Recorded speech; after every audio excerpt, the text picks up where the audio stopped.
Pour ce troisième épisode, j'ai reçu Rémi Perrier, designer de mode et créateur de la marque de vêtements hommes Nikto. J'ai rencontré Rémi quand j'étais en train de boire un coup en terrasse avec des copines que j'ai rencontrées au travail. Une de ses meilleures amies était là, il nous a rejoints. Et le feeling est tout de suite passé avec Rémi parce que forcément, on est deux passionnés de mode et on avait plein de choses à se raconter. J'ai aussi réalisé des illustrations pour sa marque Nikto. Dans cette interview, Rémi nous parle de ses expériences dans le domaine de la mode, de la création de sa marque Nikto, du rapport entre mode et identité et de plein d'autres choses encore. Je vous laisse avec l'interview de Rémi. Alors du coup, on va commencer par le commencement. Ouais. Raconte-nous un peu ton enfance, ton rapport à la mode pendant ton enfance. C'est vrai que ça a commencé très jeune, mon rapport aux vêtements, mais je l'avais pas conscientisé quand même au début. Je pense que j'avais un fort rapport à l'identité déjà, très jeune. Puis j'avais un peu ce goût de la provoque, un petit peu quand même, où j'aimais me différencier et un peu sortir du carcan qui m'était proposé. Et je me suis vite rendu compte que la mode pouvait être un moyen d'expression et un moyen de me différencier dans un premier temps. Et puis après, en fait, aussi, il y avait une différence que j'avais pas trop conscience au départ, mais qu'en fait, l'école, on sait comment c'est, la différence qui était ma taille. Déjà, dans un premier temps, je suis un garçon petit. Je fais 1m60, enfin voilà. Les vêtements que j'allais acheter, ils étaient pas forcément adaptés à ma morphologie. Déjà, il y avait un rapport au corps, en fait, tout de suite. On se sent exclu et pas représenté, quoi. Mais complètement. Et donc, il y avait un rapport au corps. Donc, non seulement j'avais envie déjà de me réapproprier mon corps, si on peut dire ça, par le biais du vêtement, et du coup de redimensionner aussi mon corps, et aussi pouvoir exprimer ma différence. Donc, il y avait un rapport au corps et un rapport à la différence déjà très jeune, mais je savais pas du tout que on pouvait en faire un métier. Enfin, vraiment, jusqu'à très longtemps, jusqu'à la troisième, en fait. T'as eu la chance de te rendre compte en troisième que c'était possible. Mais complètement. Et en troisième, au collège, voilà, la question de, tu vas faire quoi après? Tu vas en général, tu vas, je sais pas, en bac pro. Enfin, voilà, il y avait plein de possibilités qui s'offraient à moi. Et je savais pas. Enfin, je pense comme la majorité. Oui, c'est super jeune pour décider de son avenir. Mais complètement, comme la majorité des gens, la majorité des jeunes, ouais, surtout, c'est hyper compliqué de faire un choix. Et il y avait cette fille dans ma classe qui me dit, je lui dis, toi, tu vas faire quoi l'année prochaine? Et elle me dit, je vais en bac pro métier de la mode. Et moi, j'étais là, mais quoi, enfin... On peut en faire son métier, quoi. Les métiers de la mode, déjà. En plus, il y en a plusieurs, il y en a pas qu'un. Enfin, pour moi, c'était quand même hyper, déjà, complexe, à partir de ce moment-là. Et en fait, elle me dit, oui, moi, j'aimerais devenir couturière, blablabla. Du coup, là, j'ai fait exprès de redoubler pour pouvoir aller ce bac pro parce qu'il n'y a pas beaucoup de place. C'est le seul un peu de notre région, enfin, de notre bassin. Et du coup, cette fille me dit ça, et là, ça a fait, l'ampoule s'est éclairée tout de suite en me disant mais en fait c'est ça que je veux faire depuis toujours. Je crois que c'est ça que je veux faire. Et forcément comme d'habitude au collège j'avais le niveau entre guillemets pour aller dans un cursus général, donc j'avais des profs qui étaient qui te poussaient vraiment vers le général. Qui me poussaient vraiment vers le général, pourquoi pas hein, maintenant alors c'est plus comme ça avant, mais je sais qu'avant on pouvait faire STI, option art appliqué, et du coup accéder après à des diplômes de mode, etc. Mais pour moi, ça me paraissait, c'était tellement une évidence que j'avais tout de suite envie de me lancer dans le concret, quoi, de faire des choses de mes mains, etc. Et du coup, j'ai postulé pour ce bac pro, j'ai été accepté, et c'est là que tout a commencé, quoi. Ouais, voilà. Et du coup, dans ton bac pro, est-ce que tu as eu des expériences pro? Ouais, je me souviens qu'on devait faire un stage par an, et c'était 2 mois à chaque fois. Donc il y avait 3 ans. Le tout premier stage que j'ai fait, c'était chez une créatrice, alors un peu glauque, mais qui n'est plus de ce monde, mais qui faisait des robes de mariée, des robes de cocktail. En fait, pour moi, les stages, ça a été aussi le moment d'éliminer les choses que j'aime et que j'aime pas. Soit que j'aime ou que j'aime pas, et éliminer les choses que j'aime pas, quoi. Et donc là, je fais ce robe de mariée, robe de cocktail, et là, je me dis, alors c'est la chose qui me faisait rêver quand j'étais jeune, mais par contre, quand je suis arrivé dans cet univers-là, je me suis dit, mais c'est pas du tout pour moi, quoi. Les vêtements et d'événements, ça m'intéresse pas. Je me suis dit, moi, ce que j'aime, c'est habiller les gens dans la vie de tous les jours, en fait. Ouais, c'est ça, qui est important, c'est que souvent, moi, je l'ai vécu entre ce qu'on s'imagine aimer, tu vois, et quand on se rend compte de comment c'est dans la réalité, on se dit, mais en fait, non, c'est pas du tout pour moi. Quoi. Exactement. Bah moi, c'est exactement ce qui s'est passé, c'est que du coup, je fais ce stage, je rencontre d'ailleurs, on en parlera peut-être plus tard aussi, mais je rencontre à cette époque-là une créatrice qui s'appelle Solène Lescouette, avec qui je fais mon premier stage et avec qui on s'est suivi jusqu'à maintenant, où en fait maintenant on a le même agent. Enfin bon, bref, j'avais 15-16 ans, quoi. Première expérience dans le monde du travail, donc hyper intéressant parce que j'ai appris plein de choses, notamment par contre les choses que j'ai apprises dans ce stage c'était les matières, on va dire quelle matière pour quel vêtement, pour quelle robe, pour quelle tombée, pour quel truc, et ça c'était vraiment un rudiment à avoir qui était intéressant. Par contre le côté robe de princesse, robe de mariage, robe d'événement, ça m'intéressait pas, et on verra par la suite, on en discutera peut-être, mais même le travail autour du corps dit féminin ne me plaisait pas aussi fortement, quoi. Donc je fais ce stage, c'était hyper cool, mais je sens que c'est pas pour moi, que je ferai pas ça, que je ferai pas de la robe de mariée, que je ferai pas de la robe de cocktail. On rentre de stage, deuxième année, et il y a une copine de la classe qui me dit, mais moi j'ai fait mon stage là la première année, si tu veux, il cherche pour l'année d'après, tu verras, c'est une super entreprise, ça s'appelle Perrin et Fils, c'est des tisserands qui sont dans la soie, donc on le sait, là on est à Lyon, donc en tant que créateur lyonnais, c'est aussi un bassin que je revendique quand même, mais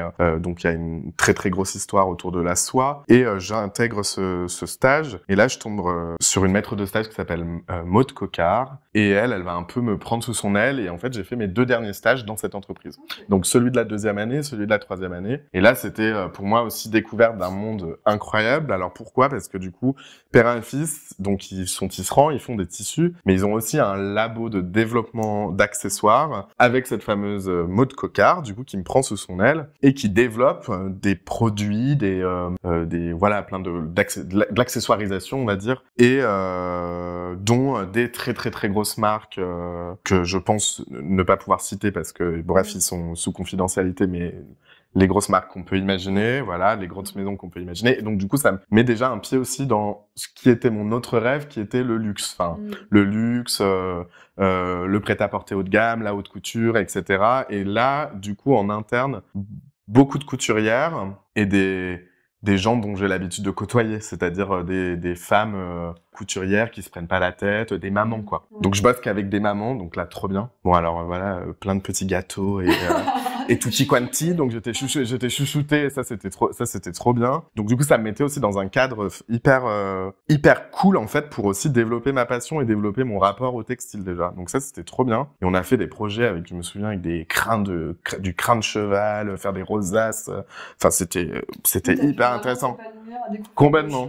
Exactement. Et donc c'était un stage de 2 mois, et donc normalement pas de rémunération. La législation elle est comme ça en France. C'est à partir de 2 mois. Et il m'avait quand même donné une enveloppe à la fin. Et du coup j'avais l'impression d'être gratifié. Enfin ça m'avait déjà. Je me suis dit punaise, mais c'est trop bien. Et cette entreprise elle m'a suivi un peu tout au long, parce que maintenant quand je vais à des salons pour ma propre marque, le salon Première Vision notamment, qui est le plus gros salon du textile mondial, où il y a tous les exposants du monde entier. Enfin l'un des plus gros salons. Moi je crois qu'il y a Première Vision et Wooznex aussi. Voilà. Alors Wooznex c'est vraiment pour les vêtements, mais pas du tout pour les tissus. Et là, du coup, Première Vision, du coup, je les croise, quoi, Perrin et Fils, et donc ça me fait toujours trop plaisir de le revoir et de dire, j'ai commencé avec vous, aujourd'hui j'ai ma marque, et du coup, des fois, ça m'arrive de prendre du tissu chez eux. Enfin, du coup, c'est un peu la boucle, quoi. Et sachant qu'en plus, on en parle, je pense qu'on en parlera après, mais pas, parce que j'ai envie de déjà tout dire, tu vois, mais tu vas tout dire, t'auras le temps, t'inquiète. C'est ça pour le développement du projet Nikto, justement, en fait, à ce moment-là, je travaillais chez eux. Alors, j'étais plus en stage, je travaillais chez eux. Enfin, il y a rien à dire, c'est que j'ai fait mes premiers prototypes.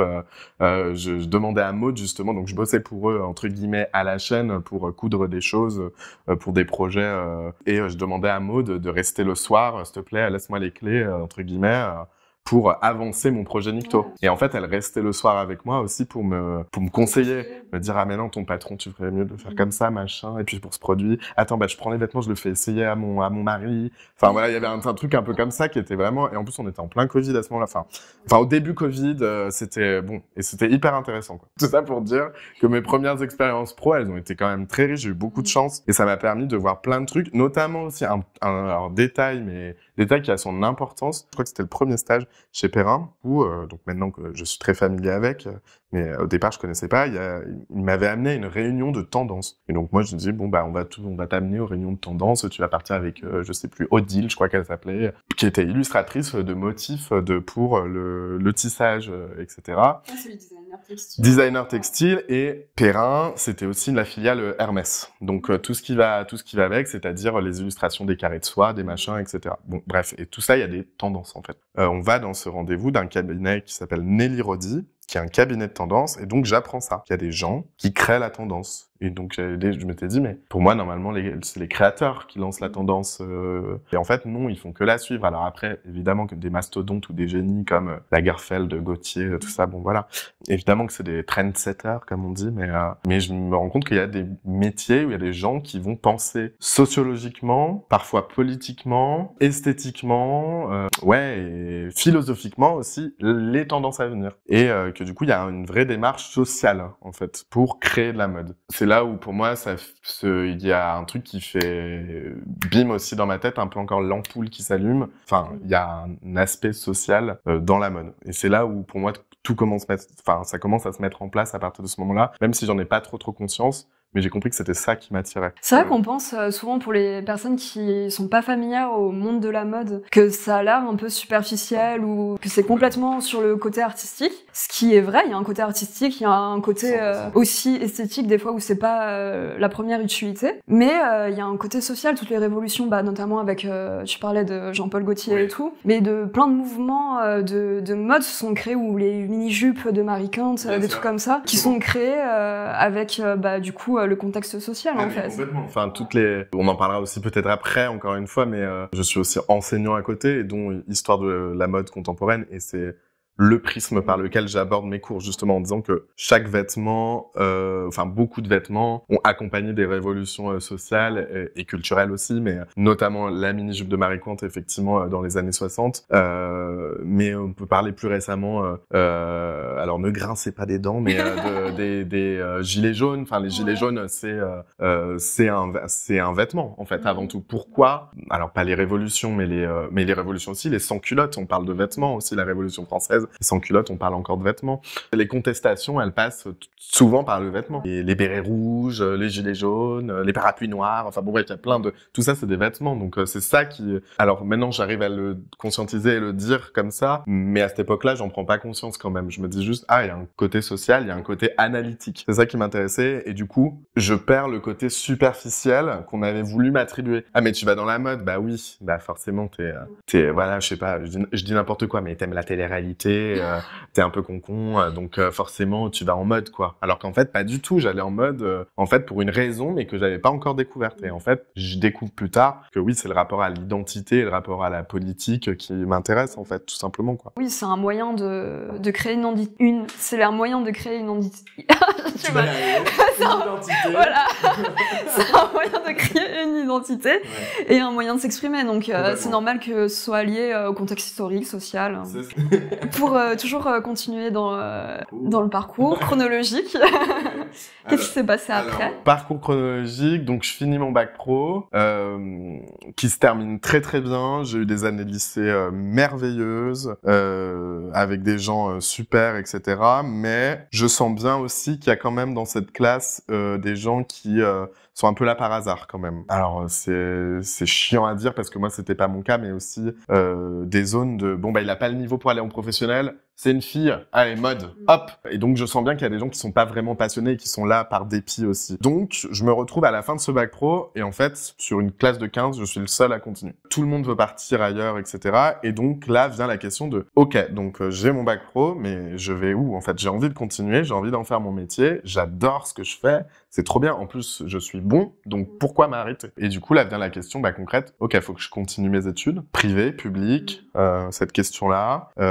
Public, on a une très très bonne école ici qui s'appelle La Martinière à Lyon, Donc je me dis, bon, bah pourquoi pas la Martinière? Et puis là, je me rends compte que, bon, il y a 10 places pour 600 demandes. Enfin, je sors d'un bac pro, donc je suis pas avantagé du tout. Et ben alors, je suis avantagé, effectivement, j'ai la formation...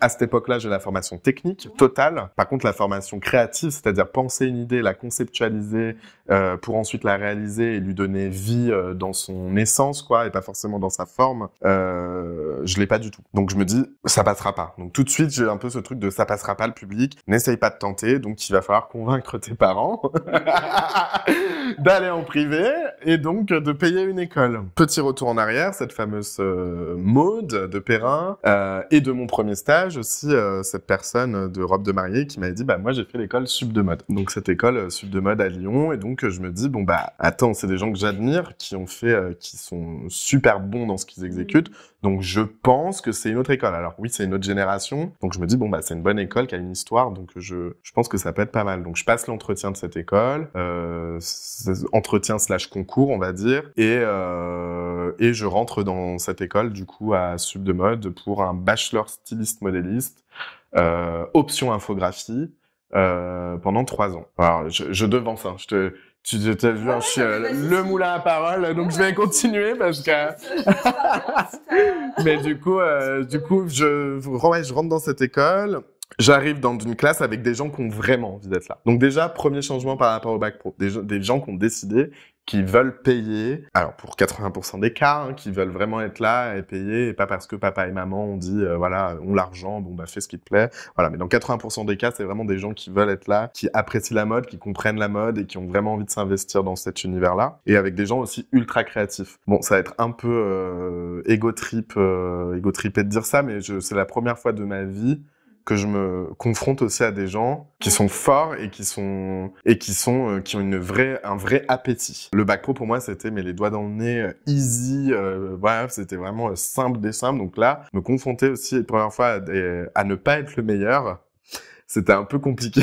C'était un peu compliqué parce que du coup, j'ai voulu vraiment prouver. De dire, bah moi, voilà, j'adore tel créateur, j'ai trop envie de faire ça. Je me souviens de ce fameux premier cours de stylisme où cette prof qui changera ma vie d'ailleurs, hein, qui s'appelle Fabienne. Le premier cours de Fabienne, c'était, bah voilà, faites une silhouette de mode qui vous représente, le style que vous aimez, que je comprenne votre univers, etc. Puis j'ai l'impression de faire un truc de fou. Je fais une silhouette. Ouais, je me suis inspiré de Courrèges, Space Age, machin, je sors des mots organiques, des mots qui font bien et tout, alors qu'en fait elle me regarde et me dit mais c'est quoi cette merde quoi, enfin vraiment on s'en fout, ça a pas de sens, enfin t'as fait un t-shirt blanc et des boots blanches hautes quoi, enfin voilà quoi, et je pensais avoir révolutionné le truc. Donc c'est vrai que je sortais un peu de ce bac pro en mode bah je sais pas, je finis avec 17 de moyenne, un truc comme ça, donc en fait je me suis dit mais ça va être les études après pour moi ça va être les doigts dans le nez, et en fait j'ai ramé, mais pendant 1 an j'ai ramé pour rattraper le retard créatif. Alors pas du tout le technique,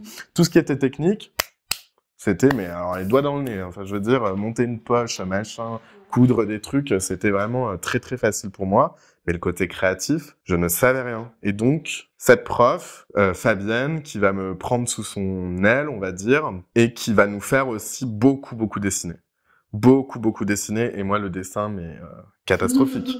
Quand tu sors de bac pro, t'as 1 heure ou 2 heures par semaine, je crois 1 heure, non, 1 heure d'art appliqué par semaine, enfin c'est que dalle, enfin pour avoir et des gens qui dessinent mais qui font des photos, enfin c'est vraiment et qui arrivent à peine quoi en école de mode et qui sont vraiment très très bons quoi, enfin vraiment des vrais illustrateurs pour le coup, enfin alors qu'ils commencent à peine leurs études. Donc j'étais mais le retard que je dois rattraper il est énorme. Donc je me mets à beaucoup bosser parce que dans mon caractère j'aime pas être perdant, j'aime pas être le pire, je veux pas être le dernier, ça me... C'est bien parce que en bac pro t'étais un peu parmi les meilleurs. Complètement. Donc, et là, tu t'es rendu compte que oui, il y a aussi meilleur que ça. Ah, mais complètement. Ah, mais ça m'a challengé, exactement. Et je marche au challenge. Donc, c'est vrai que ça m'a... J'ai pris un petit peu ma petite claque de... Non, mais en fait, tranquille, Rémi, quoi. Enfin, c'est pas aujourd'hui que tu seras le nouveau Gauthier. Enfin, tu vois. Parce que j'ai pu me confronter aux autres. Et donc, du coup, aussi, en partageant avec eux, ils ont pu me partager leur savoir, leur expérience par rapport au dessin. Et on s'est amélioré. Et donc, Fabienne nous a fait beaucoup dessiner. Notamment avec toutes les semaines, on devait amener 2 dessins de nature nature morte dans un carnet et qui était noté, hein, donc chaque dessin sur 10. Donc en fait, à la fin de l'année, on avait 150 notes. Hein. Enfin, j'exagère, mais on avait voilà beaucoup de notes de nature morte. Et à la fin, et au début, c'était 2, 4... Voilà, 4, 6, voilà, ça augmentait petit à petit, mais je ne dépassais jamais les 10. Pendant tout le premier semestre, c'était mais horrible, c'était de la torture pour moi. Enfin, dessiner un briquet ou dessiner un verre d'eau, enfin, je ne comprenais rien. Et en fait, un jour, elle me dit ce truc qui pour moi changera mon truc de dessin, m'a dit mais en fait bon, et après là, je dis une généralité, mais pour moi ça a réveillé le truc. C'est mais tu sais, le dessin c'est que des ombres et de la lumière. Elle me dit ça et en fait, à partir de ce moment-là, c'est là où je dis mais oui. En fait, faut pas que je dessine faut pas que je dessine les contours, faut que je dessine l'ombre et la lumière. Et j'ai commencé à réfléchir comme ça, et là j'ai commencé à améliorer, commencé à comprendre, du coup, comment aller se construire un vêtement aussi en dessin et si je plie le coude, où il tombe, et s'il arrive sur le dessus des doigts, qu'est-ce que ça fait, etc.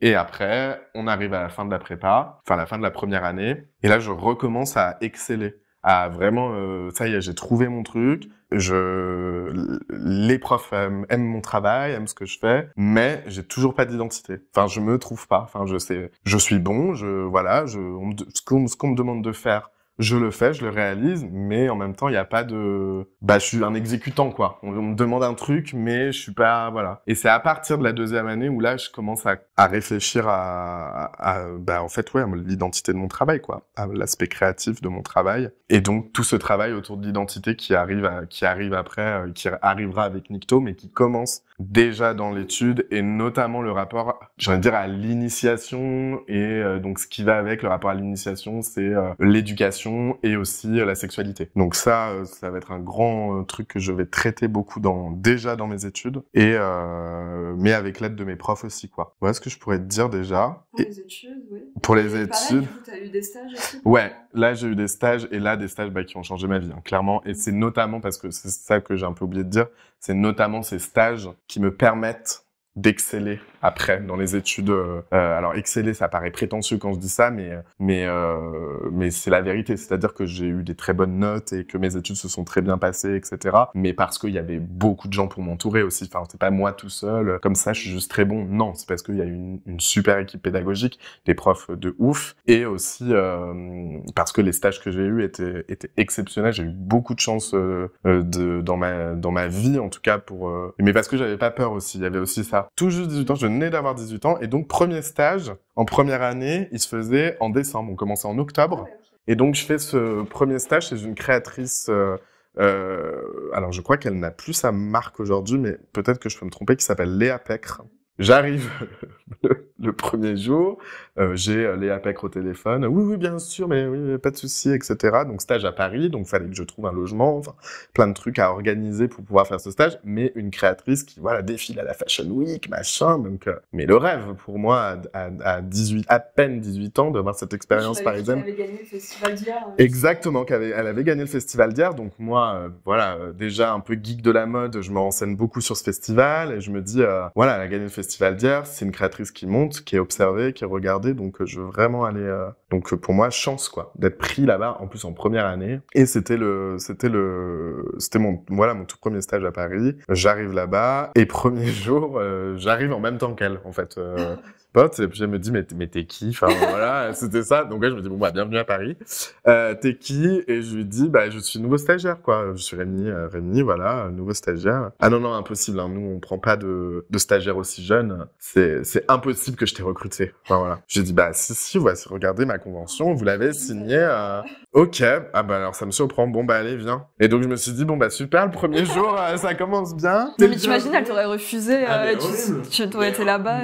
Mais surtout qu'en plus, moi, j'étais là, je disais à tout le monde, ouais, j'ai un stage à Paris et tout, c'est trop bien, c'est trop classe. Là, je me suis dit, mais oui, donc là, voilà, la réalité, ça te remet encore une fois les pieds sur terre. La réalité, c'est ça, c'est qu'il y a des gens, en fait, ils comprennent pas, ils s'en foutent, t'es de la main d'œuvre, enfin, tu vois, il y a ça, quoi. Et bon, après, voilà, je pense qu'elle était aussi, je me fais l'avocat du diable, je pense qu'elle était en pleine collection, qu'elle signait des trucs et que son assistante a dû lui faire signer et puis elle est pas trop au courant, etc. Donc j'arrive là-bas dans son studio qui était hyper cool. Je passerai les détails de ce stage parce que pas tout s'est très très bien passé, mais c'était pas non plus l'horreur totale, mais comme un stage dans la mode qu'on puisse imaginer à Paris et voilà, je faisais que coudre toute la journée. En gros, voilà, toute la journée je faisais de la couture, voilà, des ourlets, des petits montages par-ci par-là, mais là je vois par contre le vrai travail d'une créatrice, le vrai travail d'un studio aussi, comment ça fonctionne, donc avec donc la directrice artistique, mais son assistante, mais le modéliste, mais le couturier, etc. Enfin tout le monde, et comment en fait un studio fonctionne et comment la mode fonctionne en fait. C'est vraiment ça. Je commence à voir le fonctionnement d'une maison de mode, d'un studio de mode, et ça commence déjà à me donner des clés pour le futur en fait.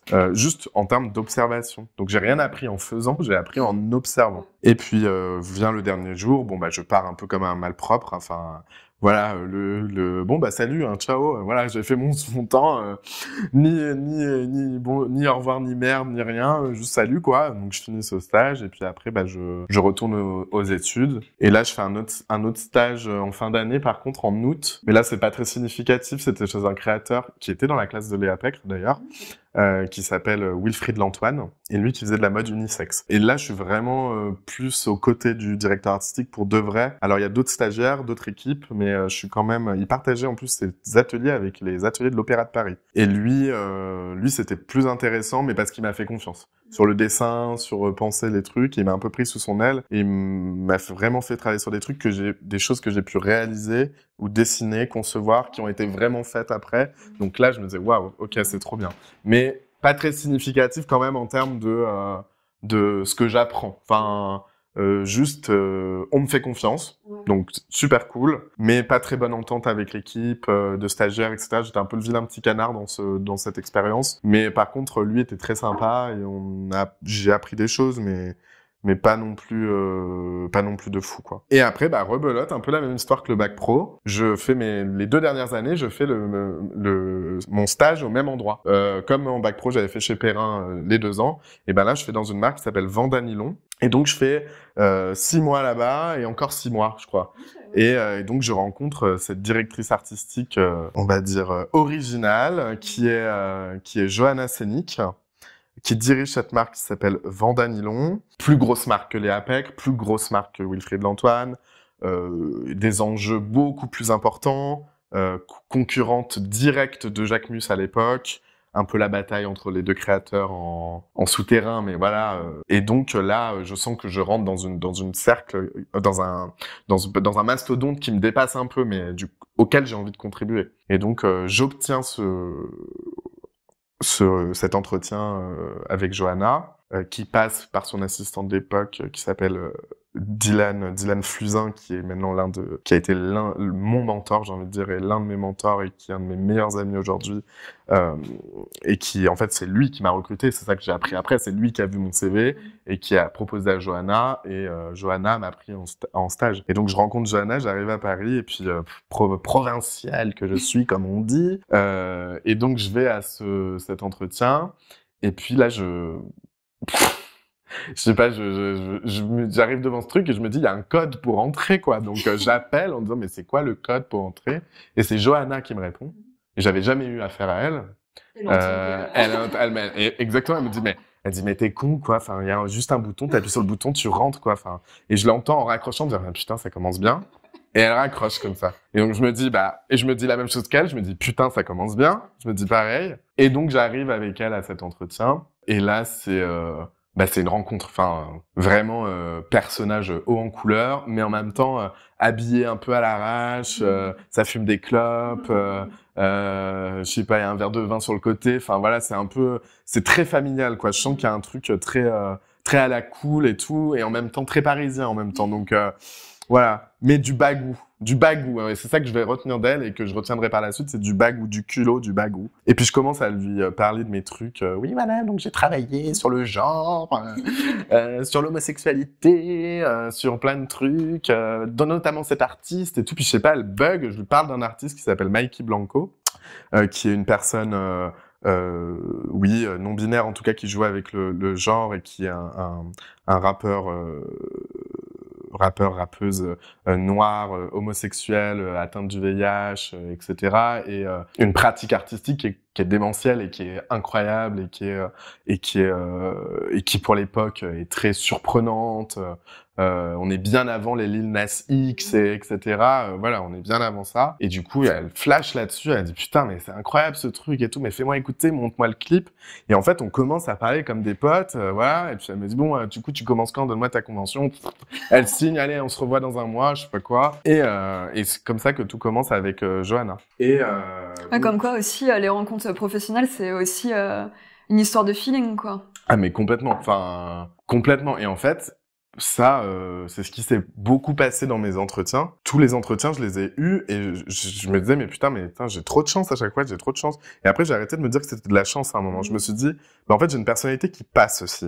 Donc, une personnalité qui passe, c'est quoi? C'est quelqu'un de, je pense, souriant, avenant, qui est à l'aise, etc., qui est pas trop stressé, etc. Et en fait, et ça m'a, au départ, je disais, voilà, que c'était beaucoup de chance, beaucoup de, ah là là, j'ai une bonne étoile, etc. Mais en fait, pas vraiment. C'est parce que, j'ai aussi ce bagou, en fait, moi aussi, finalement. J'aime aller vers les gens, j'aime leur parler. Et on revient à ce rapport social aussi. Pour moi, la mode, c'est ça, c'est aussi l'échange. Donc, j'aime échanger. Et là, le feeling passe, mais grave avec Johanna. Donc, coup de chance. Et j'intègre cette équipe. Donc, cette équipe avec Johanna comme directrice artistique, Dylan comme assistant de création, mais on va dire le monsieur à tout faire. Voilà, on avait un couturier, il y avait d'autres stagiaires, etc. Mes petits studios qui créent des collections, voilà, démentielles, quoi, avec en plus des savoir-faire très techniques, notamment avec le vinyle. Naît aussi pour moi cet amour de cette matière qui vient vraiment. C'est là où j'ai vraiment découvert cette matière du vinyle et on en parlera plus tard dans mon travail, mais mon amour de cette matière et de toutes les possibilités qu'elle offre en fait. Et voilà, et on développe plein de trucs et je rencontre. Donc Johanna est une rencontre importante, mais ce fameux Dylan est aussi une rencontre très importante dans mon travail parce que donc lui, voilà, il a l'école du Perret. C'est limite voilà un chercheur de la mode qui a un rapport social et politique monstrueux à la mode qui moi me passionne et je pourrais voilà boire ses paroles mais très très dur avec moi, très très très dur. En gros, t'es un bon à rien. Mais qu'est-ce que tu fais encore? N'importe quoi. Voilà. Et en fait, petit à petit, au départ, je me dis mais qu'est-ce que c'est que ce con? Mais il est vraiment mais horrible quoi. Enfin, c'est horrible. Je passe un stage mais détestable en fait. Enfin, à cause de lui. Et en fait, petit à petit, on se lie d'amitié et il commence en fait à me prendre sous son aile, à me dire bon, alors puisque t'es con, prends ce livre, lis-le. Et on en reparle. Et il m'avait donné le livre Philosophie de la mode de Georges Simmel, qui a complètement changé ma vie, qui parle de la relation de classe, en fait, dans la mode. De domination de classe, les principes d'imitation, donc c'est-à-dire quand tu es d'une classe populaire, tu vas chercher à imiter une classe supérieure, etc. Et tout ça change encore une fois ma vie, quoi. Et grâce à cette rencontre. Et en fait, c'est qu'une histoire de rencontre. Mon histoire dans la mode, c'est qu'une histoire de rencontre. Donc avec Dylan, j'apprends le côté intellectuel et le côté devancer. En fait, j'étais un peu l'assistant de Dylan, mais il m'apprend à devancer Johanna. C'est-à-dire, Johanna va penser, je sais pas, demain, elle va nous demander ça. Donc, faut qu'on le fasse avant. Okay. Comme ça, on est tranquille. Et il m'apprend à devancer comme ça. Toujours devancer ce qu'on va te demander pour être tranquille, pour qu'on te lâche, qu'on te foute la paix, en fait. Et pour pas qu'on s'acharne sur toi, parce qu'en fait, c'est ça, le rôle des assistants. C'est horrible à dire, mais parfois, c'est aussi, les directeurs artistiques, ils vont passer le truc sur toi, quoi. Et donc, voilà. Et Johanna, je commence à lier une relation un peu fraternelle avec elle. Pourquoi? Parce qu'il y a sa mère qui passe souvent au studio et sa mère a un coup de foudre pour moi. Elle m'adore, vraiment. Elle fait que parler de moi. Et elle dit, tu sais... Johanna, elle parle plus de toi que de sa vie. Et Johanna commence à me dire ça à chaque fois. Elle me dit... mais tu sais, ma mère, elle aime personne d'habitude. Pourquoi toi, elle t'adore? En fait, je comprends que du coup, comme sa mère m'a validé, elle m'estime. Du coup, Johanna commence à m'estimer et commence à me donner plus de responsabilités. Donc, elle me prend vachement sous son aile et m'emmène avec elle. Je me souviens pas de catastrophes, mais d'anecdotes, mais délirantes et hilarantes maintenant quand j'y repense, mais dangereuses en fait, avec du recul aussi. On prenait le scooter, on allait dans le sentier sélectionner des matières, et puis dans le sentier, voilà, c'est des hangars immenses de tissu, où je la revois escalader avec ses Converse mal noués aux pieds, escalader les trucs et me jeter les rouleaux. Ah, on prend ça. C'est super lourd, un rouleau. Non, mais n'importe quoi, on prend ça. Ah, puis on a besoin de ça, non, allez, on prend ça, tac, tac, tac. Et puis elle dit au mec, oh ouais, bah, je vous paierai après, on s'en fout, ciao. Elle partait un peu comme ça, avec beaucoup de bagou. Et en fait, les mecs, ils sont complètement décontenancés, qu'il a laissé faire. En fait, c'est chaud, quoi. Et c'était vraiment un show. Et donc, on prenait les trucs, les machins. Et en scooter, j'étais derrière elle, j'avais les rouleaux comme ça sous le bras. Et puis en fait, les feux rouges, bon, ça n'existe pas, l'essence interdite, bon, pareil. Voilà, et on avançait comme ça avec les trucs, les rouleaux. Et en même temps, je me dis, bon, bah, j'ai trop de chance aussi, parce qu'en fait, je vois des trucs de l'interne, de vraiment comment ça fonctionne, en me disant, putain, mais elle est vraiment impliquée dans sa marque, quoi. C'est-à-dire qu'elle va elle-même aller chercher le tissu. Oui, alors qu'elle pourrait déléguer. Alors qu'elle pourrait déléguer. Mais parce que aussi, il y avait un truc chez Johanna que j'ai remarqué aussi très vite, c'est que, je ne fais pas confiance. Je veux tout valider. Je veux tout voir. Je veux tout valider. Et en vrai, je pense qu'elle avait raison. Parce que, elle était complètement, originale. Mais en même temps, par contre, quand il s'agissait du truc pro, elle avait un sang-froid et un sens des affaires et du relationnel qui était parfait, quoi. Enfin, vraiment, qui savait, voilà, positionner ses pions au bon endroit. Je sais que là, il faut qu'on parle à 7 personnes, sinon on n'accédera pas au truc, au machin. Et c'est ce qui a fait que, voilà, qu'elle a cartonné. Jusqu'à plus tard, donc je fais mon deuxième stage là-bas. Là, quand je dis tout ça, c'est vraiment mes 2 expériences là-bas, hein, un an et demi même, hein, jusqu'à plus tard. On fait aussi le expérience significative qui est le prix de l'Andam, qui est le prix donné par l'État, par le ministère de la Culture, pour des marques plus qu'émergentes, on va dire, qui commencent vraiment à s'installer et qui donnent un prix de, je crois qu'à l'époque c'était 190 000 €, quelque chose comme ça. Et on est face à Jacquemus, à ce truc-là, d'où cette fameuse concurrence aussi. Il y a cette concurrence qui commence bien avant tout ça, pour des histoires personnelles que je ne citerai pas et qu'ils ont entre créateurs. Et du coup, on remporte ce concours à l'Andam. Et là, bah, c'est exceptionnel. Enfin, pour moi, de vivre ça, on dit putain, on a participé au développement des produits, on remporte ce concours, mais c'est génial. Et donc forcément, bah là, on est ses chouchous, ses bébés, qu'on les quitte. Et donc on reste, et c'est super, et c'est génial, et c'est trop bien, machin. Elle tombe enceinte, que des trucs super, jusqu'au jour où il lui arrive un événement personnel, et à cette époque-là, il reste plus que moi et Dylan. Il y a plus personne dans le studio, il y a que moi et Dylan, mais on commence à comprendre, de se dire, ça sort un peu le caca, non? Il y a que moi et Dylan pour faire tourner tout le studio. La prod, c'est énormément de boulot.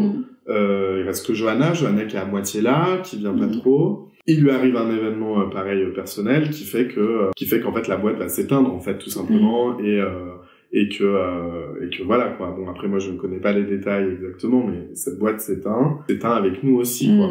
Donc l'aventure Vandalinon s'arrête et moi je continue mes études et continue mon parcours, et du coup elle va monter une autre marque après qui a un succès aussi monstre, qui s'appelle Françoise. Et avec Françoise, elle va faire de l'upcycling, qui à l'époque est novateur, parce je crois qu'on est tout prémisse de créatrices comme Marine Serre, qui vient d'intégrer l'upcycling. Et elle, voilà, avec les relations que Johanna a pu se faire, remonte ce business et qui aujourd'hui cartonne quoi. Donc tout ça pour dire que au fur et à mesure de ces études, j'ai eu pas mal d'expériences, et des expériences vraiment au plus près des créateurs et au plus près de la création, et qui m'a permis de comprendre aussi, encore une fois, donc ça avait commencé avec Léa Pecre, et là avec Vandalinon et Johanna comme mentor, je suis vraiment rentré dans les coulisses, mais les coulisses des coulisses de la mode, quoi, et de la création, du petit couturier du coin qui nous faisait vite fait la retouche, machin, qui après devient en fait quelqu'un que je vais réutiliser pour d'autres clients plus tard en consulting. Enfin voilà, plein de rencontres, plein de gens, Fashion Week, défilé, Loïc Prigent, tous ces trucs-là, voilà. Le voit, Loïc mais Prigent. Ouais, tu vois, pour moi, attends, t'as 20 ans ou 21 ans, tu rencontres Loïc Prigent et Mademoiselle Agnès, enfin t'es là, mais c'est incroyable, enfin, j'étais mais fasciné, quoi. Je me disais, mais j'ai réussi à rentrer dans ce monde alors que j'y croyais pas. Enfin, et donc c'était trop bien, mais notamment grâce à des personnes comme Johanna, quoi. Et Dylan aussi. Et donc c'était pour moi, je vivais vraiment mon rêve. En voyant du coup comment fonctionne un studio du prototype, du dessin du prototype, choix des matières jusqu'au produit fini, est-ce que déjà l'idée de créer une marque, c'est pas venu tout de suite, du coup? Pas du tout. Mais alors, pas du tout, c'était même l'inverse, c'était, mais jamais, jamais je ne créerais de marque. C'est trop de boulot, c'est trop de responsabilité, mais jamais de la vie je ferais ça, quoi. Il y avait vraiment ce truc, quand j'étais étudiant, de me dire, mais jamais je ferais ça, mais ils sont fous, quoi, les mecs, ils travaillent 70 heures par semaine, et je suis gentil, pour tout ça, pour un défilé, enfin, oui, c'est trop bien, c'est génial, mais alors me tuer la santé, comme ça, jamais de la vie. Et finalement je fais pareil.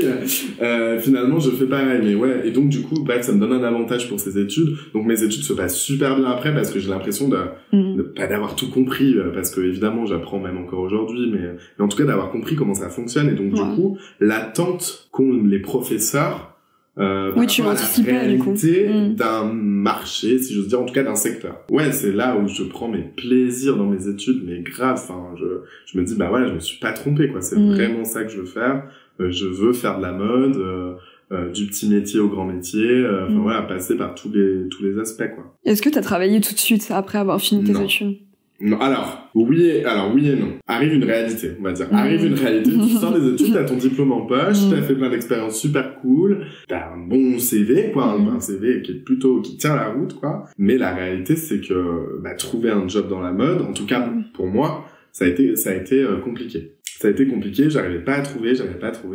Et puis là, je suis chez papa et maman, et je me dis, punaise, j'en peux plus. Enfin, moi, j'ai envie de créer, j'ai envie de faire des trucs, machin, et je me dis mais il faut que je bosse, il faut que je rentre de la thune, quoi. Il faut vraiment que je fasse rentrer de l'argent, parce que j'ai envie de vivre aussi, j'ai envie de voyager, j'ai envie de faire plein de trucs, donc il faut vraiment que je trouve un job. Et là je repense à côté de chez moi, pas loin de chez mes parents, il y a une des filiales d'Hermès, et je me dis je vais peut-être aller postuler là-bas pour être couturier, ça me fera rentrer de l'argent. Et donc je vais là-bas et je travaille en tant qu'intérimaire pendant un an on va dire.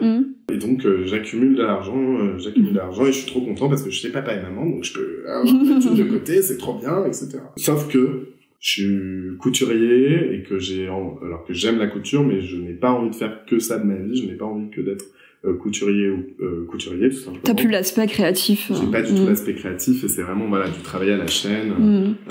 Alors pour des grosses, pour Hermès, donc c'est génial, c'est trop bien. Je me régale, je vois des beaux produits, des belles matières, des gens exceptionnels. Je retrouve le côté travailler avec des mamans, donc des choses plus simples aussi, genre des questions autour de l'identité, la sociologie de la mode. Mais ça me va très bien, je suis très content parce que c'est on va dire une sphère qui me plaît aussi, où je me sens tellement à l'aise et tellement chez moi et tellement bienvenue que c'est ok, en fait, c'est trop bien. Et sauf que là ça commence à me manquer, donc je me dis allez, c'est bon. Là, tu montes à Paris et il faut que tu essaies de trouver un job, quoi. Et donc, j'ai ma meilleure amie qui vit à Paris à ce moment-là. Et je me dis, sois une bonne meilleure amie, s'il te plaît, héberge-moi. Dans ton 10 mètres carrés. Pas dans 10 mètres carrés. J'exagère. Je crois qu'elle avait quand même, mais après, là, c'était en banlieue lointaine, hein. On était dans le Val d'Oise, à Franconville, exactement. Okay. Elle avait, je crois, 37 mètres carrés. Non, j'exagère. 30 mètres carrés. Mais elle avait une terrasse dehors. Elle était en rez-de-chaussée, donc ça, c'était agréable. On avait un petit extérieur. Mais on dormait ensemble. Enfin, c'était à l'arrache, quoi. Enfin, on dormait ensemble. Limite, t'as pas le choix, quoi. Tu m'héberges, sinon voilà. Et, je précise, on est encore amis aujourd'hui. Mais du coup, voilà. Et on vit ensemble. Et là, c'est, le début d'années, merveilleuse et catastrophique en même temps. Je cherche un job encore, et je trouve pas, et je mets 3-4 mois à trouver un... Mais c'est terrible avec toutes les expériences que t'as eues, le niveau technique que t'avais à cette époque-là. Ah mais complètement, mais ça met, je mets tellement de temps à trouver un truc, et je trouve en parlant sur Instagram à un rédacteur d'un magazine de mode que je ne citerai pas parce que je vais sûrement tracher dans pas longtemps. Après, c'est pas obligé de le dire, si tu veux couper, tu dis non, je regrette d'avoir dit ça en couple. Tu mettras un bip. Non, mais parce que je vais pas en parler gentiment, je pense, mais voilà, donc je trouve cette expérience en contactant cette personne, ce rédacteur en chef de ce magazine de mode qui est très très connu. Beaucoup de gens souhaitaient à ce moment-là travailler dans ce magazine et du coup, je me sens hyper privilégié qu'il me propose un entretien pour présenter voilà mon travail, etc. Donc je trouve que c'est voilà exceptionnel à ce moment-là. Et dans cette aventure, en fait, on s'aperçoit avec ma meilleure amie aussi qu'elle travaille au même numéro. Et du coup, je vais à cet entretien et en fait, j'y vais le matin avec ma meilleure amie parce qu'elle travaille. Donc en fait, je rentre dans le truc et je m'aperçois, donc je passe l'entretien, spoiler alerte, je suis pris, voilà. Et en fait, je m'aperçois que mon bureau, en fait, donne sur le sien. Donc, on se fait coucou par la fenêtre. Donc, non seulement on vit ensemble, mais en plus, on va au travail ensemble et on repart du travail ensemble. Donc, on est H24 ensemble. Tout le temps. On fait la fête ensemble. On a le même cercle amical. Enfin, on est tout le temps ensemble.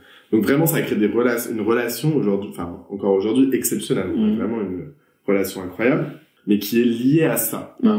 Par ce qu'on a vécu, en plus, à ce moment-là. Du coup, j'arrive dans cette expérience, dans ce fameux magazine. Bon, je suis recruté pour développer cette marque de vêtements, du coup, en parallèle du magazine. Je suis recruté par le rédacteur en chef de ce magazine. Je vois que je suis là pour remplacer, en tout cas, prendre la suite de quelqu'un qui a amorcé la marque de vêtements. Je reste pas très longtemps. Je reste entre 6 et 8 mois, je me souviens plus exactement, 6 et 8 mois. Donc c'est vraiment pas une très très grosse expérience, mais par contre qui m'apprend énormément de choses. Dans le sens où en fait on me donne un peu, on va dire que je suis l'expert vêtements et on me laisse diriger un peu le truc. J'ai même un assistant après en deuxième partie pendant 2-3 mois, je suis tout seul et puis après on recrute quelqu'un pour m'assister et je dis mon assistant mais en fait pas vraiment, enfin vraiment mon bras droit quoi, clairement sur ce projet-là. Mais en fait on monte ça avec mes 3 bouts de ficelle quoi et je comprends bien que en face de moi donc j'ai quelqu'un qui s'occupe de l'image d'un magazine donc de la photo et qu'on fait pas le même métier. En fait finalement que moi je suis designer de mode donc j'ai besoin de matériel, de technicité, de techniciens, etc. Et notamment parce que c'était une marque aussi qui avait vocation à utiliser une pratique d'upcycling qui était assez novatrice encore une fois à cette époque. On est en 2018 à peu près à cette époque-là. Hein. Et on commence tout juste vraiment... Alors évidemment, il y a des créateurs et créatrices qui se sont déjà emparés du sujet. Je pense à Andrea Cruz, voilà, et Marine Serre aussi bien sûr. Voilà, on surfe sur cette vague pour faire une marque d'upcycling éco-responsable, etc. Mais c'est des enjeux que moi, je n'ai jamais traités. L'upcycling, l'écologie, etc. C'est très très nouveau pour moi. Et voilà, on me donne en gros clé en main, débrouille-toi quoi. C'est un peu ça. Et donc on essaye tant bien que mal à créer cette marque de vêtements qui fonctionnera, qui sera vendue au printemps Haussmann à Paris, qui sera vendue en ligne. On va faire un lookbook, donc les photos, etc. avec tous les vêtements. On développe encore une fois avec 3 bouts de ficelle nos trucs. Les contacts que je m'étais fait chez Vandanilon deviennent utiles pour monter ce projet-là. Et je suis tout seul quoi dans ce bateau avec du coup Michael qui deviendra mon bras droit bien sûr. On est tous les deux dans ce bateau pour créer ce truc et puis on s'aperçoit que qu'on nous suit pas derrière en fait, qu'on nous demande de créer une marque de vêtements en 4 mois à 2 alors qu'en fait il faut normalement 10 personnes et 8 mois quoi. Enfin voilà, donc on voit bien que voilà, plein de désavantages, on reste à des heures pas possibles, minuit, 1h du matin, on est encore au bureau pour faire des trucs. Enfin c'était vraiment voilà, l'expérience, le diable s'habille en Prada, quoi. C'était vraiment ça. Oui, sauf que là, t'avais vraiment la responsabilité de créer la marque. Exactement. Il fallait que ça fonctionne. Parce qu'en fait, j'avais un patron qui allait me taper sur les doigts si ça fonctionnait pas. Et évidemment, c'est ce qui s'est passé. Parce qu'en fait, quand on est 2 pour créer une marque entière, il faut tellement de moyens, en fait. Enfin, il faut beaucoup de gens. La mode, ça se fait pas comme ça prend du temps, de la création, etc. Et en fait, lui, évidemment, c'est quelqu'un de l'image, donc à l'habitude, alors je caricature le trait, mais volontairement, de prendre une photo, et la photo, hop, on a l'image instantanée, et c'est bon, c'est de l'instantanéité. Le magazine de mode, l'image, c'est de l'instantanéité. Créer, concevoir, ça prend beaucoup plus de temps, et y a rien d'instantané. Et dans tous les métiers créatifs, d'ailleurs, de conception, je pense même les écrivains, par exemple, ça prend du temps, pour faire émerger des trucs. Et là, c'était pareil, on avait besoin de temps en fait.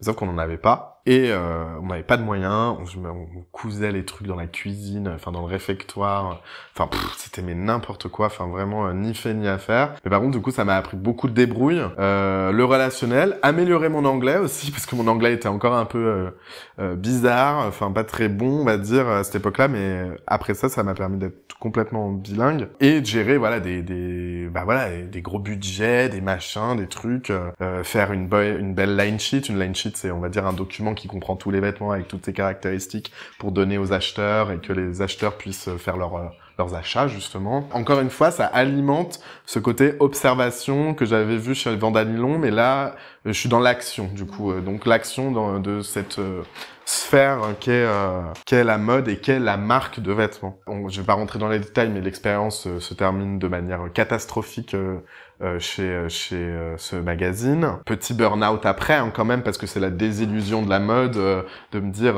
punaise, j'ai eu que des bonnes expériences, il fallait bien qu'il y en ait une mauvaise. Mais finalement, avec le recul, oui, ça a été mauvais d'un point de vue santé mentale, on va dire, mais ça a été hyper enrichissant de manière professionnelle.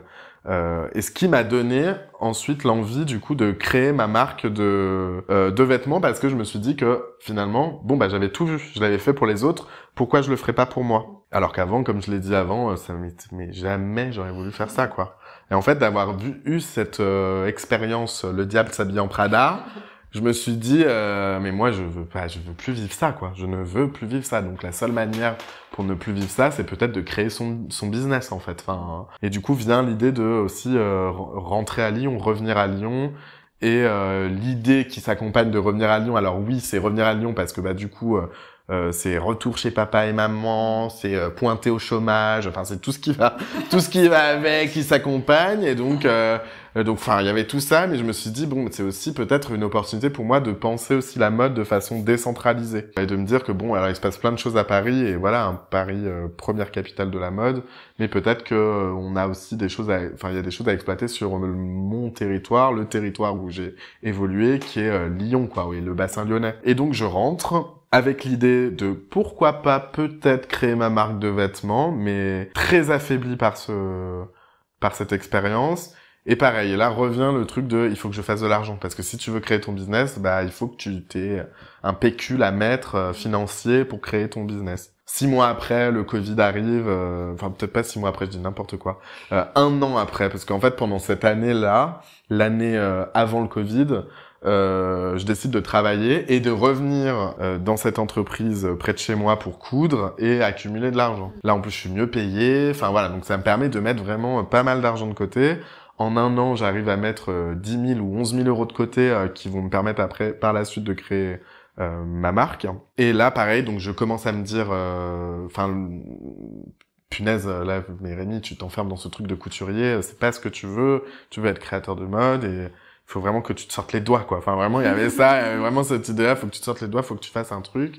Cette année me permet de voyager aussi, de découvrir d'autres choses, de me recentrer sur moi-même, comme on dit, sur ce que j'ai envie, sur ce que j'ai envie de développer, envie de faire, qu'est-ce que j'ai envie de mettre dans mon travail, comme intention, voilà. Et donc, du coup, là, arrive le Covid. Et le Covid, pour moi, alors, très bizarrement, c'est une chance. Alors pourquoi c'est une chance? Parce que ça me permet de développer mon business plan et de commencer à contacter des banques, etc. pour mon projet de ma marque de vêtements. Et donc du coup j'ai l'impression que le temps s'arrête autour de moi, mais que moi ça continue, ça avance. J'ai l'impression de prendre de l'avance en fait sur mon projet, parce que je me dis tout le monde est arrêté, mais pas moi. J'arrive à faire ce business plan, commencer à démarcher les banques, les organismes qui peuvent prêter de l'argent, etc. Et j'obtiens mon crédit à la banque, j'obtiens mon crédit à taux zéro avec un organisme de la région, etc., qui me permet, et ces fameux 10 ou 11 000 euros que je peux injecter dans ce projet. Là arrive du coup la création de Nikto et ma marque de vêtements. Et est-ce que le nom Nikto, c'est quelque chose qui t'est venu tout de suite ou t'as dû vraiment réfléchir? Ça a pris tellement de temps, pendant toute cette étape de business plan qui a pris bien 8 mois, 1 an, hein, quand même, avant de faire émerger le truc. Alors, entre parenthèses, à ce moment-là, je touche le chômage aussi.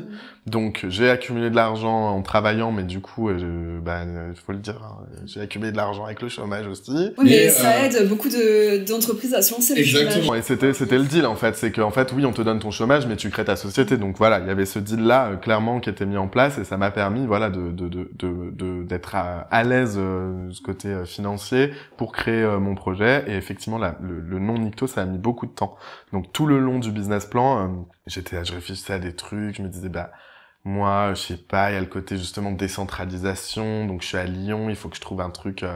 Moi, on me disait souvent à Paris que j'étais qu'un provincial ou machin, donc peut-être ça s'appelait la paria provinciale. Enfin, il y avait plein de trucs comme ça, mais n'importe quoi qui émergeait. Enfin, j'ai fait des recherches de plein de trucs. Small town, il y avait un truc comme ça aussi, small town.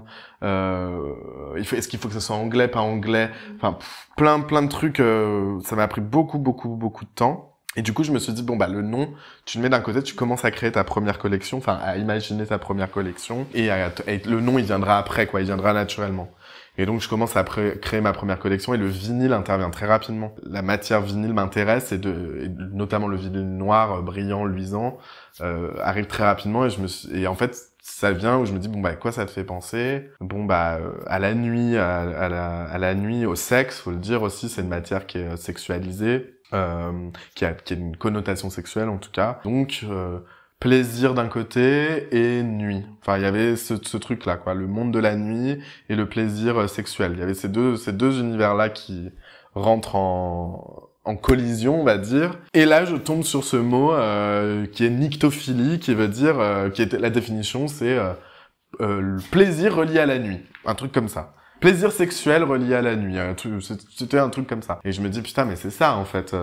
Sauf que nyctophilie, je me dis, ça sonne pas très bien, peut-être juste nycto, quoi. Et nycto, ça veut juste dire la nuit, quoi, tout simplement. Et Nikto est né comme ça. Et je trouvais que ça sonnait bien, qu'il y avait un truc un peu rapide. Alors évidemment, on m'a fait la blague Nick, tout ça. J'ai entendu plein de choses, mais c'est vrai que ça devenait une évidence à ce moment-là. Et du coup, je me suis dit, en fait, mon travail, ok, le plaisir relié à la nuit, ok. La nuit, c'est quoi pour toi? Enfin, il y avait tout ça, parce que la nuit, le monde de la nuit, j'ai jamais été un gros fêtard. Bon, j'ai fait la fête, mais le monde de la nuit, mais en fait, mais le monde de la nuit, en fait, c'est pas que la fête. En fait, le monde de la nuit, c'est aussi dormir, les rêves, les cauchemars, notamment mes rêves qui s'écroulent avec cette fameuse expérience à Paris. Il y avait tout un rapport aux rêves et aux fantasmes, en fait. Et la nuit, pour moi, c'est source de fantasmes. Et là, je me dis, ça y est, en fait, je trouve mon truc dans mon travail et que j'avais expérimenté à l'école. Je venais trouver des fantasmes, notamment sexuels, et que j'ai commencé à décomposer pour les romantiser. Et c'est ça qui m'intéressait, c'est qu'on passe du fantasme au rêve, qui a une connotation, du coup, le rêve plus douce, plus romantique, en fait, et c'est ça qui m'intéressait, de trouver le romantisme dans, des fois, des pratiques sexuelles, BDSM, par exemple, etc., et donc l'utilisation du vinyle, etc. Et après, je me suis dit, mais ok, c'est con, mais quand j'étais petit, j'étais, effrayé par le noir, mais effrayé par la nuit, par m'endormir seul dans le noir, etc. Et donc j'ai dormi pendant très longtemps avec ma mère parce que j'étais effrayé, etc. Et en fait, à ce moment-là, il y a eu aussi donc une partie effrayée, et puis d'un coup, adolescent, en fait, j'adore être dans le noir, j'adore être dans la nuit, enfermé dans ma chambre. Je me souviens très bien de ça, petit, d'être enfermé dans ma chambre, dans mon cocon, dans ma sphère, les volets fermés, machin, et ce qui m'a permis en fait de découvrir ma sexualité, mon identité, mon confort, et tout ça par le biais aussi d'expérimentation autour du vêtement, c'est-à-dire en fait se déguiser, se travestir même parfois, etc. Et donc je me suis dit que ça, la nyctophilie relie tout ça, relie mon initiation aux vêtements et l'expérience que j'ai envie de donner, notamment aux personnes dites masculines ou identifiées au genre masculin, de me dire que moi je suis passé par la féminité et par le travestissement pour trouver mon masculin, et tout ça s'est passé dans un cadre de nuit artificielle qui était ma chambre, en fait. Et donc c'est l'expérience que j'avais envie de proposer avec Nikto, qui est une expérience presque pas de travestissement, c'est pas ça, mais de changement d'identité en fait, simplement par le biais du vêtement. Et donc là tout se connecte avec ce que j'ai dit au début de ton interview, qui est quand j'étais petit, le vêtement m'a permis d'expérimenter mon corps et donc mon identité. Et donc finalement c'est ce que j'ai envie de proposer avec Nikto, quoi. Donc là, c'était évident. Et du coup, tout le travail que j'avais fait avant à l'école, qui était autour de ça, mais que j'avais jamais intellectualisé, où je m'intéressais justement beaucoup au rapport à l'enfance, au rapport à l'identité, à la construction identitaire, à la construction de mon genre. Je dis très souvent, alors ça c'est qu'on entend souvent maintenant chez les drag queens, j'entends souvent ça.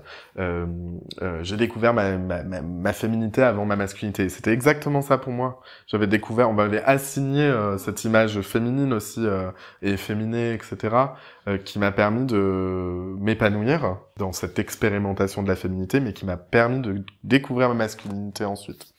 Évidemment, une masculinité qui est très très fluide et très déconstruite en fait finalement.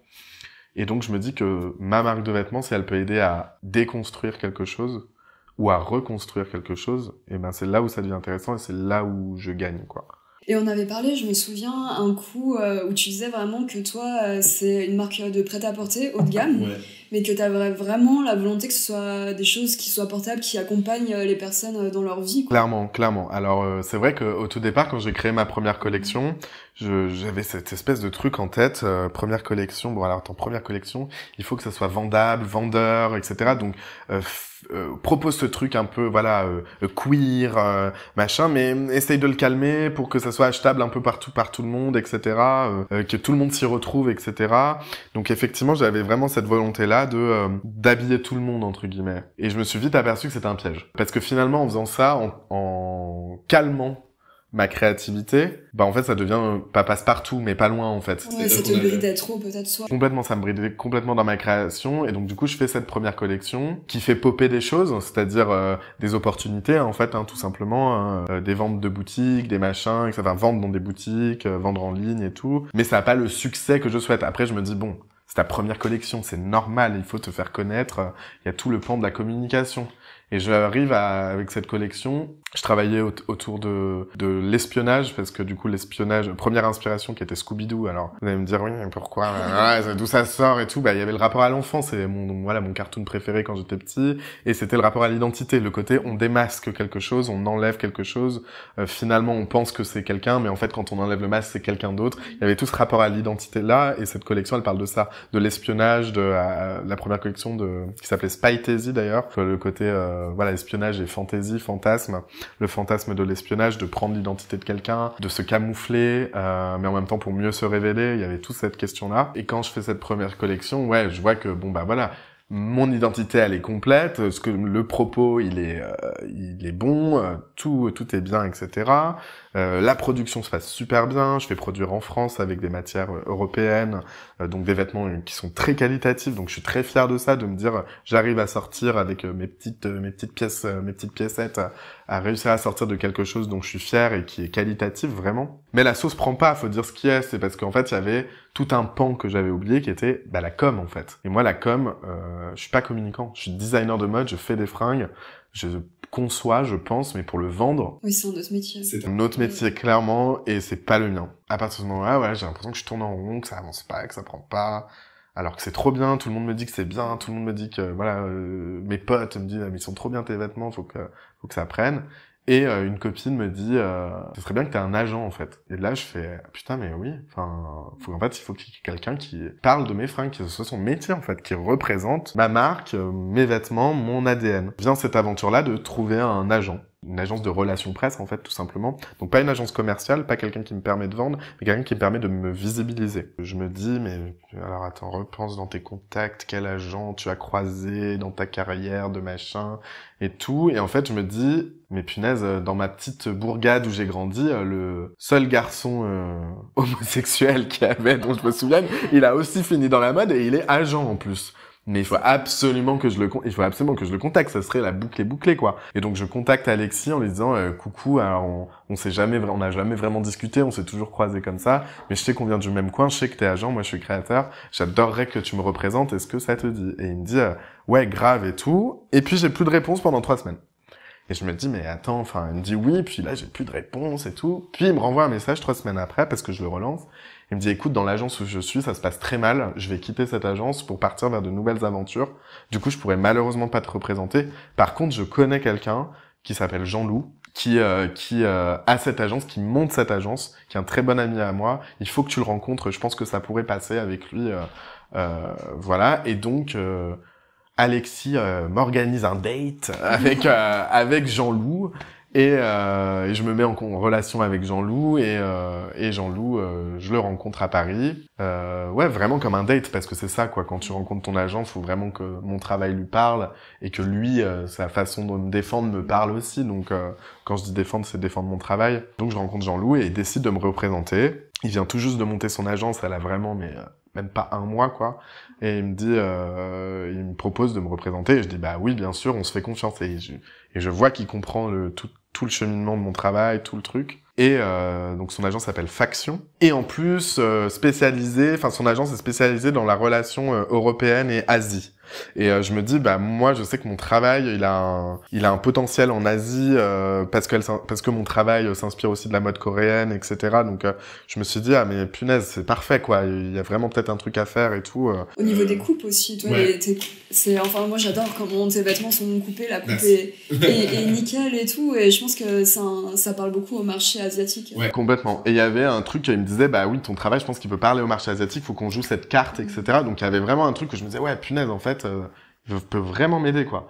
Et Jean-Loup, quelqu'un d'extrêmement professionnel et très talentueux et qui connaît parfaitement justement les rudiments de la mode et la sphère mode et comment ça fonctionne et comment représenter. Et là, la sauce prend. C'est-à-dire que vraiment, voilà, en 3 mois, les vêtements sont dans Vogue.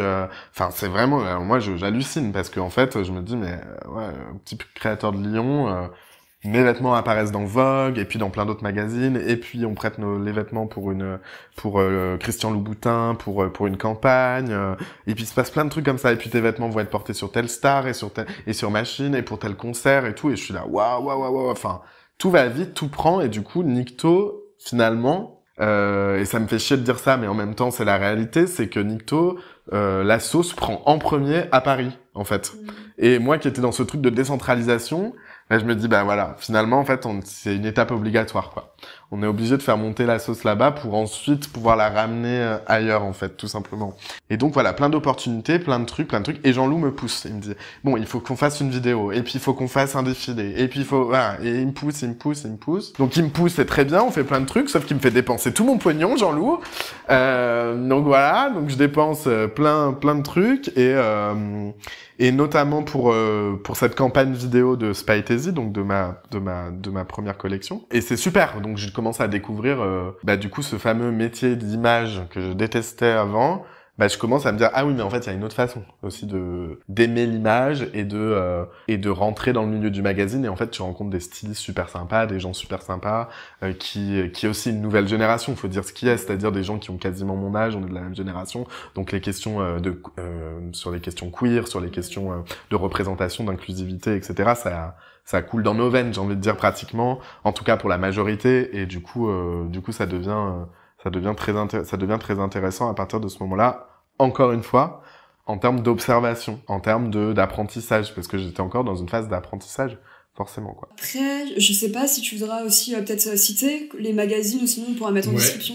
Citer les magazines, les marques, avec qui j'ai travaillé, tu veux dire, en tout cas, alors, les magazines, alors il y a eu Vogue, il y a eu Harper's Bazaar, il y a eu GQ China, China.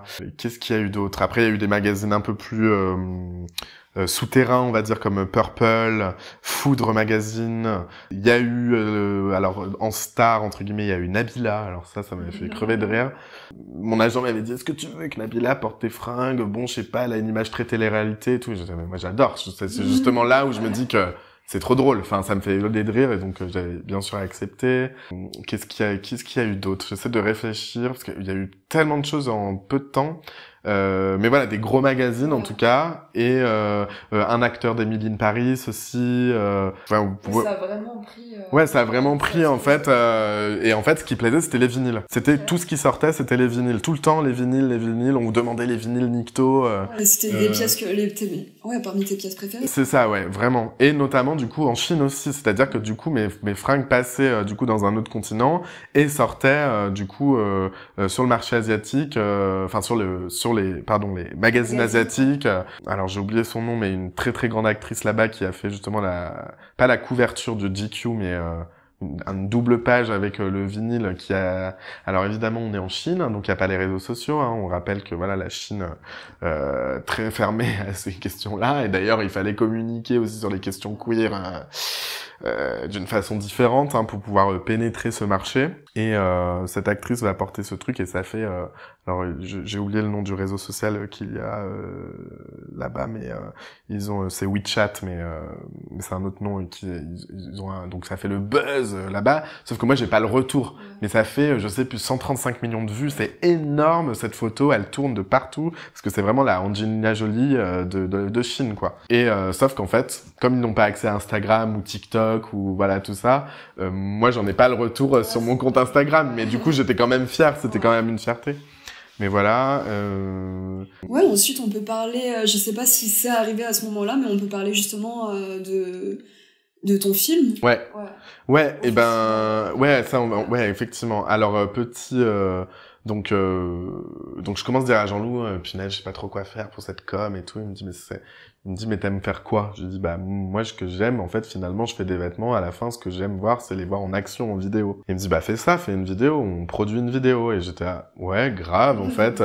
Putain, ça serait trop bien de refaire un Scooby-Doo version Nikto quoi. Enfin, du coup l'inspiration principale. Et là, je me dis bon bah ce qui peut être intéressant, bon Nikto, je l'ai dit, voilà, je travaille autour des questions queer, etc. et des gender studies comme on dit aujourd'hui. Et du coup, je me dis bon bah comment je réinterprète ce truc de façon Nikto quoi. Donc de façon queer et identitaire, gender fluide, etc. J'ai plein de gens autour de moi qui sont des personnalités queer et qui sont écrivains, qui sont réalisateurs de films, qui créent des soirées à Paris autour de ça. Je me dis j'aimerais trop les rassembler. En fait, ça va être eux les nouveaux et les nouvelles Velma, Daphné, Fred, Scooby-Doo, Sammy, tout ça. Ça va être eux quoi. Je prends des personnes Gorge Bataille, Marguerin Lelouvier, Lucie Desmanges, Philémon, bon bref, des personnalités qui m'entourent, qui me parlent, qui sont des amis et que j'ai envie de mettre à l'honneur aussi dans cette vidéo, et qui adorent,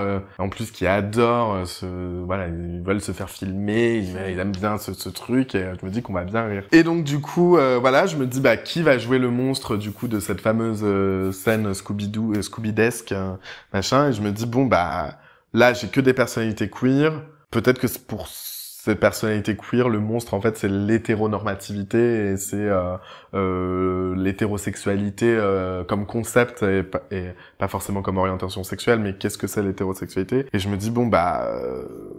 finalement, je vais prendre ma mère. Voilà, c'était bon, bah la maman, ce que ça représente aussi comme symbole, comme symbolique, et aussi les souffrances que peuvent avoir les mamans par des fois cette hétérosexualité aussi, c'est-à-dire le enfermé dans des rôles bien précis. Finalement, elle aussi elle a envie de s'enlever son masque parfois. Elle aussi elle a envie d'arrêter de performer en fait la maman, ou performer ce rôle-là en fait, et du coup cette performance en fait fait d'elle un monstre qu'elle n'est pas en fait finalement. Et enfin un monstre, je mets des gros guillemets bien sûr. Oui, si on peut dire ça, surtout quand on a la vision de la mère complètement différente de l'enfant, de la petite enfance, quand on est adolescence. Complètement. Les parents, la switch, maman, ça devient l'autorité à abattre en fait. C'est ça, exactement. Et du coup ma mère évidemment, alors j'ai une relation très fusionnelle avec ma mère, elle accepte tout de suite, etc. Donc on monte à Paris, et là je constitue une équipe du coup notamment avec mon cousin Nicolas que je n'avais pas vu depuis en fait l'histoire c'est même pire que ça, que je n'avais jamais rencontré. C'est qu'en fait je n'avais jamais rencontré, c'est en fait son papa est le cousin de mon papa. Ah oui. Et donc du coup, c'est un arrière-cousin, je sais pas comment on appelle ça, mais un cousin cousin éloigné, voilà. Et on se rencontre à une fête de famille, il me dit, mais je suis réalisateur, ah bah moi je suis dans la mode, ah mais trop bien, ça serait trop bien qu'on travaille ensemble. Et j'avais gardé ça dans le coin de ma tête, et j'avais vu ces projets qui étaient déjà très beaux, très exceptionnels, et je me suis dit, bah ouais, j'ai trop envie de bosser avec lui. Et donc là arrive le moment de la création de cette vidéo, je me dis, mais où on va tourner ça? Parce que je me suis dit, bon, il faut faire un shooting aussi, il faut faire non seulement la vidéo, mais aussi un shooting. Donc vient toute la préparation de louer un espace à Paris et de tourner la vidéo en bas de mon agence. Hein. Clairement, c'était en bas de mon agence de l'agence de Jean-Loup, du coup. Mais on tourne tout ça sous la pluie, enfin... C'était mais pas catastrophique, mais il y avait la pluie, on était avec les caméras sous l'eau, machin, enfin, on s'est dit mais ça va être horrible, le rendu va être horrible. Et en fait, finalement, la pluie a tout fait. Parce qu'en fait, on était... un côté brillant, Exactement, c'est qu'en fait, ça a représenté presque le vinyle, en fait, sur le goudron, ce côté pluie qui brillait, j'étais là, mais en fait, c'est parfait. Et du coup, vient cette vidéo, peut-être que tu mettras un lien dans la barre d'infos, mais je te transférerai, mais qui est disponible sur YouTube. Et vient cette vidéo que je fais, et donc je suis trop fier avec voilà ce moment de reveal de ma mère. Voilà, et vraiment la chasse Scooby-Doo, quoi. Petite question, parce que nous, on s'est dit, au début, c'est le monstre, enfin, ils enquêtent et tout, et après, il y a le monstre qui arrive. Et après, No a dit, mais il y a des gens qui lui courent aussi derrière. Ouais, c'est ça. Alors le monstre est aussi poursuivi. Exactement, c'est ça, c'est que et complètement, il y a le monstre qui est poursuivi et le monstre qui est poursuivi et le monstre qui va les poursuivre aussi. C'était les deux de me dire qu'en fait, eux, ils vont le chasser, c'est-à-dire qu'ils veulent l'abattre entre guillemets, mais c'est aussi un danger pour eux. L'hétérosexualité est aussi un danger pour eux. Enfin, il y avait vraiment tout ce sens-là c'est le chat et la souris en fait. Hein. Et finalement, à la fin, on enlève ce masque et on s'aperçoit que elle est de notre team en fait finalement, avec cette espèce de scène de fin un peu à la Madone, on va dire vierge à l'enfant entre guillemets, où on s'aperçoit que peut-être le seul personnage qui avait une ambiguïté monstrueuse serait peut-être apparenté en fait à ce monstre aussi quoi. Et donc une espèce de réconciliation entre oui la Vierge et l'enfant finalement, mais la maman et l'enfant, enfin tout ça. Donc il y avait toute cette symbolique là. Ce film du coup va être présenté à un festival qui s'appelle le Lyon Fashion Film Festival. Un festival et donc du coup un concours aussi où on peut présenter, qui met à l'honneur du coup les films de mode et qui va être présenté du coup qui est organisé par l'université Lyon 2 Lumière et qui a été initié par Stéphanie Cuner et Pascal, qui est un journaliste, et notamment un journaliste de mode pour France 24. Ils vont initier, tous les deux sont professeurs à l'université, ils vont initier ce festival autour du fashion film. Et Stéphanie, qui est une amie, me propose de participer à ce concours. Évidemment, j'envoie ma vidéo le dernier jour, à la dernière heure, à la dernière minute presque pour ce concours. Et du coup, je participe sans du tout l'espoir de gagner. Parce qu'en plus de ça, je me suis dit, bon, ça sera un peu grillé dans le sens où Stéphanie me book aussi pour faire une conférence pour ce festival. Donc je me dis, je me présente à ce concours, en plus je suis booké pour une conférence, ils vont pas me faire gagner. Enfin, ça serait tellement... voilà, ça serait cheaté, comme on dit... ça aurait été de la triche, quoi. Mais alors, du coup, je me demande, ton film, tu l'as fait juste avant, finalement mais pratiquement juste avant. Ouais, un petit mois avant ou quelque chose comme ça. Enfin, voilà, quoi. Mais j'avais complètement oublié cette histoire de festival que Stéphanie m'avait dit, puis elle me relance le dernier jour, mais si, présente-toi et tout. Et donc, je me présente à ce concours et finalement que je remporte. Et donc, premier prix créateur de ce concours, alors que je m'y attendais pas du tout. Vraiment, c'était une réelle surprise pour le coup, parce qu'en face, il y avait vraiment de la concurrence, hein, clairement. Et puis moi, c'était une vidéo d'1 minute et quelques. Les gens avaient fait des trucs de 10 minutes réalisés avec des drones, des machins. Enfin, moi, c'était fait par un professionnel, par mon cousin, mais on n'était pas non plus, on était sur des moyens de 3 francs 6 sous, faut le dire aussi. Bah, ouais, clairement, mais voilà, c'était filmé avec des caméras comme on les, voilà, tu vois, donc, pas non plus des gros trucs comme ça en moyen, surdimensionné, quoi. Ouais, exactement. Et donc on fait ça, donc je remporte de l'argent. Je crois que c'était 1 000 € à cette époque-là, que évidemment je partage avec mon cousin puisqu'il était à la réalisation. Et du coup, voilà, ça me permet aussi de faire ma première interview télé, notamment pour France 24, du coup, avec une énorme caméra comme ça qui vient... Alors du coup, Nikto. Voilà, juste ça, on dit juste ça, et puis il faut en parler.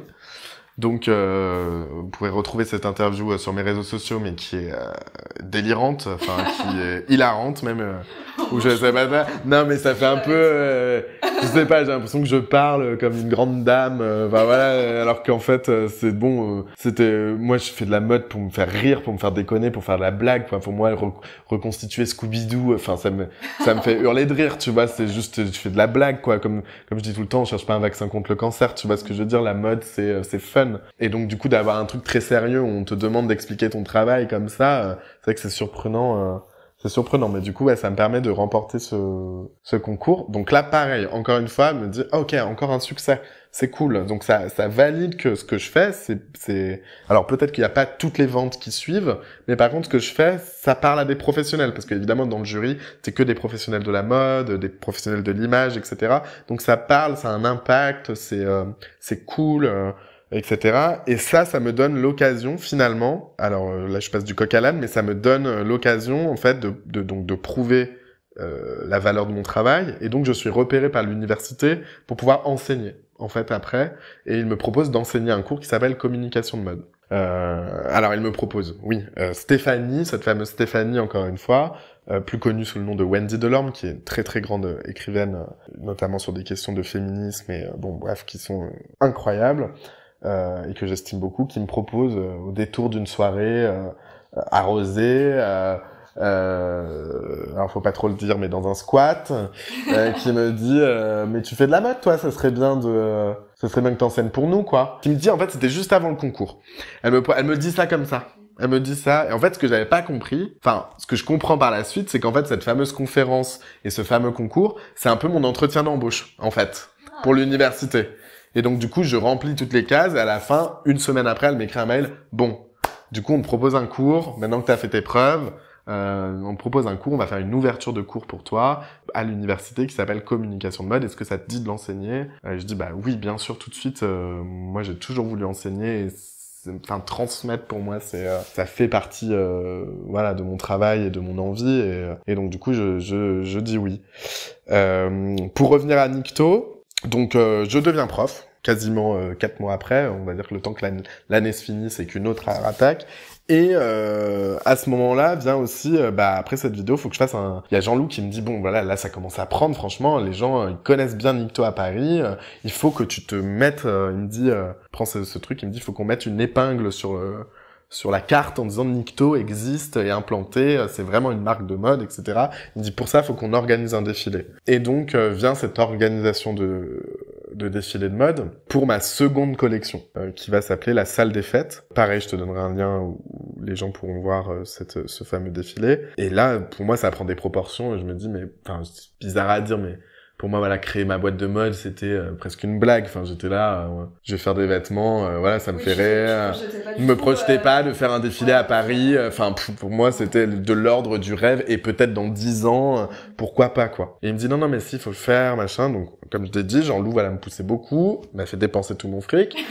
Et on organise ce défilé, donc vient voilà le casting, trouver un lieu, puis trouver je savais que j'aurais été en incapacité de proposer 150 silhouettes, donc il faut que je pense à un défilé performance, donc avec 9 silhouettes, comment rendre le truc intéressant, interactif, etc. Et là me revient l'idée aussi collaboratif de faire intervenir des gens de la musique, des gens de l'écriture, etc. et de monter tout un concept autour de la salle des fêtes. Et donc, ça prend, quoi. C'est que je monte tout ce truc avec ma stagiaire de l'époque, enfin 2 stagiaires, et on commence à monter tout ce projet de défilé qui me stimule énormément, mais je me dis en même temps, il va y avoir personne, je suis personne, il y aura personne à ce défilé. Bon, Jean-Loup, il est bien gentil, mais est-ce qu'il va faire venir des gens? Je suis pas bien sûr, quoi. Enfin, donc j'organise ce défilé et je mets en avant du coup 2 artistes. En premier lieu, Marguerin Lelouvier, qui est un écrivain et un poète surtout qui traite des questions LGBT et notamment homosexuelles, aussi autour de l'identité, mais aussi du rapport au sexe tout simplement, et du rapport au désir. j'ai envie de mettre ces textes en musique. Mais j'ai envie qu'il écrive un texte spécialement pour la salle des fêtes, pour ce concept. Et bon, faut que je trouve quelqu'un qui mette tout ça en musique. Bon Satin 2000. Donc il y a une copine, son projet s'appelle Satin 2000, qui s'appelle Candice. Et donc on travaille tous les trois ensemble pour faire émerger ce projet. Donc vêtements, musique et paroles. Et qui va donner ce fameux défilé performance que j'ai fait fin juin 2021. Oui, 2021, c'est bon.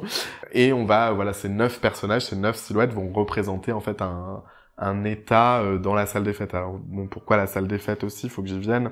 Au départ, mon point de départ, c'était la royauté. J'avais envie de parler de royauté, machin. Puis je me suis dit, mais pourquoi faire? En fait, ça me parle pas du tout, l'aspect royal. Voilà, un affiche, en fait, c'est quoi ton royaume, en fait? Et je me dis, mon royaume, en fait, le buffet, le banquet, enfin, il y avait tout ça, l'histoire du buffet, du banquet. C'est quoi le buffet? C'est quoi le banquet pour toi? Le royaume, en fait, c'est là où on célèbre des choses. Ton royaume, c'est ta famille aussi, machin. Et je me suis dit, mais en fait, là où j'ai célébré tous les trucs, les anniversaires, les mariages, les machins, c'est dans des salles des fêtes. Je me disais, en fait, la salle des fêtes, c'est aussi l'endroit où je me confronte à cette hétérosexualité et à des tantes qui vont dire, mais tu fumes, toi, maintenant, mais pourquoi tu fumes?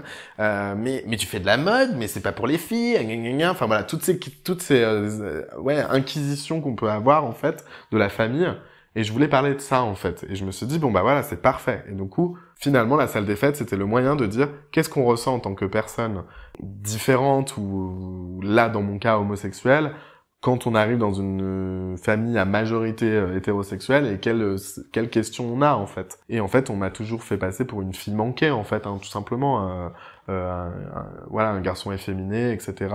Donc chaque personnage représente un moment de la salle des fêtes. Donc le buffet, la danse, quand on part, quand on rentre. Et donc Marguerin Lelouvier du coup va écrire autour de ça et on va le mettre en musique pour ce défilé performance. Donc on trouve un lieu et on reconstitue vraiment une salle des fêtes. Donc alors avec tout ce qui va de cheap, c'est-à-dire la nappe en papier, les gobelets, le banquet de coca et de curly, quoi, et de quiche faite par mamie. Enfin voilà, vraiment on reconstitue ça. Donc là pour moi le summum de la blague, parce que donc du coup j'adore encore plus, c'est ça qui m'excite, c'est de me dire que tous les gens de la fashion, donc avec ce côté lunettes et grands manteaux de fourrure, enfin j'exagère, vont se retrouver à un banquet cheap et à regarder mes créations dans cet environnement complètement cheap et complètement populaire. Et donc là, ça me fait, j'adore, je suis excité comme une puce. Et finalement, on fait ce défilé, beaucoup de monde, très surpris. Pour un premier défilé, on était on était salle comble, on avait 180, entre 170 et 200 personnes, je sais plus exactement. Donc, ce qui est énorme pour un premier défilé. En tout cas, je suis ravi de ce nombre et que les gens se déplacent pour voir tout ça. Donc, donc comme prévu, très drôle. Donc, les gens au premier rang en mode lunettes de soleil, Anna Wintour et puis le buffet. Même l'invitation, l'invitation du défilé, c'était une assiette en papier, une assiette en carton, avec écrit à l'arrache au feutre, venez tel jour, salle des fêtes, machin, et c'est ça qu'on a envoyé, quoi. Donc évidemment, les gens adorent, ils trouvent ça hyper provoquant, et ça les fait rire, quoi, et c'est ça que je veux, quoi. Et finalement, arrive un défilé, en fait, qui est très sérieux, qui finalement, avec les textes, amène quelque chose de très solennel, en fait, pratiquement, et permet de réfléchir. Et finalement, tout ça pour dire que le défilé, donc c'était une super expérience, tout s'est extrêmement bien passé. Pareil, moi, mon envie perfectionniste de bien faire les choses, donc je voulais que tout soit millimétré, et ça l'a été. Et en même temps, avec toute décontraction et rigolade et fumage de clope en backstage, et voilà, donc ça, c'était très cool, quoi, de vivre tout ça. Et tout s'est extrêmement bien passé, et du coup, Candice faisait la musique en live, avec les voix, etc. Et donc c'était super bien, quoi. Et je réalise mon rêve d'enfant, de faire un défilé à Paris avec mes propres vêtements. Waouh. Là pour moi c'était l'apothéose, le summum de ça y est, j'ai coché quelque chose sur ma bucket list. Et tout ça pour dire que ça faisait pas si longtemps que t'avais pas du tout, ouais, pas longtemps. Mais donc là on arrive dans la partie moins drôle, c'est que je fais tout ça, c'est super drôle, moment de joie, d'euphorie, génial et tout, mais j'ai dépensé tout mon blé. Vraiment, j'ai dépensé tout mon blé parce que faut le dire, pas beaucoup de créateurs font ça, mais moi je tiens à cœur à payer tout le monde. Donc je voulais payer tout le monde, tous mes mannequins étaient rémunérés, les gens qui faisaient la musique, les gens qui faisaient l'écriture, enfin tout le monde était rémunéré et bah, donc ça coûte de l'argent, mais en fait ce qui est normal, enfin je veux dire voilà. Donc tout ça ça coûte de l'argent, louer un lieu ça coûte de l'argent, enfin tout ça ça coûte énormément d'argent pour créer un défilé. Et donc moi j'étais un peu en mode on s'en fout, je réalise mon rêve, donnons les billets à tout le monde, c'est trop bien, etc. Sauf qu'en fait, je me retrouve à un moment où, je n'ai plus un rond. Et là, je me rends compte que j'ai fait n'importe quoi avec ma thune. Mais qu'en fait, pour moi, c'était tellement presque une blague, tout ce projet. Enfin, pas une blague, mais c'était tellement quelque chose de jamais j'aurais pensé qu'en fait, on s'en fout, allez, on dépense, de toute façon, on n'a qu'une vie, et il y avait un peu ce truc-là. Et là, je me retrouve dans la merde, hein. Clairement, niveau thune, je me retrouve plus que dans la merde à ce moment-là. Voilà, j'ai plus un rond, sauf que, avec ce défilé, le succès vient. C'est-à-dire que les gens aiment, apprécient, ont adoré, donc vient aussi le moment de, il faut répondre à des commandes. Ok? Et là, je me retrouve, en fait, je ne peux pas répondre à ces commandes, puisque je n'ai plus d'argent pour injecter. Et j'avoue que aussi, à ce moment-là, il y avait le côté de, j'ai tellement pas de thunes, il faut que je fasse de la thune, et du coup, là, Nikto, ça te rapporte pas assez d'argent pour vivre, concrètement, donc il faut faire un choix, quoi. Il faut aller trouver l'argent là où il y en a, et donc, vient cette carrière de prof, en fait, derrière, clairement, qui me permet de réalimenter Nikto, et de commencer à pouvoir penser une 3e collection, et de là, on en parlera vite fait, mais et de peut-être retransformer aussi Nikto, parce que c'est ça que j'aime aussi, quoi, c'est de repenser les choses et que le projet soit en perpétuelle évolution. Mais du coup, et je me souviens, du coup, pour revenir faire un pont avec mes études, je me souviens de cette fameuse Fabienne, ma prof de style, qui m'avait dit, qui disait tout le temps et qui répétait ça tout le temps, préparez-vous à l'échec, mais préparez-vous au succès. Parce que, en fait, si vous n'avez pas la thune derrière, si vous n'avez pas toute l'équipe et l'arsenal qui va avec pour rentrer dans ce succès, vous êtes foutu, quoi. Et c'est exactement ce qui s'est passé pour moi. Oui, parce que t'as pensé qu'au défilé, t'as pas J'ai pensé qu'au défilé. Après, en fait. Exactement, j'ai pas pensé qu'il y avait un après, et en fait, l'après, c'était, des commandes, des machins, auxquels j'ai pas pu répondre. Donc, tant pis. Donc, c'était un coup d'épée dans l'eau. Donc là, plus de thunes. Donc, je dis à Jean-Loup, on arrête notre collaboration parce que je ne peux plus te payer en tant qu'agent. Donc, tout refond. Mais en même temps, côté perso, tout va bien. Parce qu'en fait, j'ai un job de prof, l'argent rentre, je me trouve un appartement, tout ça, et donc du coup ça me soulage aussi d'un côté. Je me suis dit que Nikto a servi à faire mon CV pour obtenir quelque chose, et enfin vivre de ma passion, et qui est la mode. Maintenant avec ce rôle de prof, c'est excitant au possible, c'est génial, et maintenant je peux me dire aussi que j'ai tellement voulu me dire il faut que je sois connu à tout prix, il faut que je cours après ça, à la réussite, au machin et tout. En fait, je me suis perdu en fait finalement, parce qu'en fait, je devais répondre à des attentes que la mode, la sphère de la mode attend de moi. Et du coup, j'ai pu commencer à ralentir et à adopter une posture de slow fashion, entre guillemets, et de me dire, en fait, je peux sortir une collection quand je veux, je m'en fous. Pour l'instant, j'ai mon job qui me permet de faire rentrer de la thune, et Nikto devient presque une partie secondaire, et une partie où je m'éclate, en fait, où je m'amuse, et voilà, quoi. Tu voulais aussi parler, du coup, de ton projet, là, pour Nikto, comme t'es en train de repenser, exactement. La marque. En fait, alors là, c'est pas encore défini bien dans ma tête, etc. Mais c'est vrai que du coup, le fait d'avoir ralenti, et d'avoir ralenti beaucoup, faut dire ce qu'il y a, moi, ça fait 6 mois que Nikto est un peu éteint, même s'il y a des choses qui se passent, notamment des préparations à des concours et tout, auxquels tu as participé d'ailleurs, sur la partie dessin. Et tout ça, donc ça vivotait, en fait. Ça vivotait, mais je sens qu'il y a un truc en moi qui a envie d'être encore plus slow. Donc évidemment, j'avais des commandes privées, je travaillais pour des artistes, leur faire des tenues, etc., qui a permis de maintenir Nikto et de communiquer, etc., et de faire des choses. Notamment des projets qui arrivent bientôt, la fin mai, que je peux pas trop dire, mais voilà, avec des trucs qui vont arriver et qui sont hyper cool et génial. Et du coup, ça m'a fait repenser ma pratique. C'est-à-dire que j'avais une pratique de production. Et du coup, je me dis de production en série et de faire des choses. Et je me suis dit, peut-être la pièce unique, ou alors pièce en petite quantité limitée, série limitée. et pour pouvoir te faire remarquer. Donc c'est-à-dire qu'il y a plus ce truc de première collection en disant je veux habiller tout le monde, donc je fais des collections en série qui sont portables.